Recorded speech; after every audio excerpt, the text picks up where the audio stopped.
ஏசாயா அதிகாரம் 60 20ஆம் வசனம். உன் சூரியன் இனி அஸ்தமிப்பதும் இல்லை, உன் சந்திரன் மறைவதும் இல்லை. கர்த்தரே உனக்கு நித்திய வெளிச்சமாயிருப்பார். உன் துக்க நாட்கள் முடிந்து போகும். ஆமீன். இனி கொடுமை உன் தேசத்திலும் அழிவு நாசமும் உன் எல்லைகளிலும் கேட்க மாட்டாது.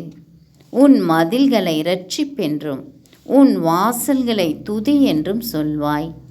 இனி சூரியன் உனக்கு பகலிலே வெளிச்சமாய் இராமலும் சந்திரன் தன் வெளிச்சத்தால் உனக்கு பிரகாசிக்காமலும் கர்த்தரே உனக்கு நித்திய வெளிச்சமும் உன் தேவனே உனக்கு மகிமையாயிருப்பார். எத்தனை அருமையான வாக்குறுதி! இந்த பிப்ரவரி 1ஆவது நாளிலே கர்த்தர் உங்களை பார்த்து இவ்விதமாய் வாக்குறுதி சொல்லுகிறார். வாக்குதத்தம் நிறைவேற கர்த்தரை விசுவாசிப்போம். நன்றி இயேசுவே. அருமையான வாக்குதத்தம் உம்முடைய பிள்ளைகளுக்கு போய் சேரட்டும் ஆண்டவரே. இதை கேட்கிற ஒவ்வொரு பிள்ளைகளுக்கும் விடுதலை உண்டாகட்டும்.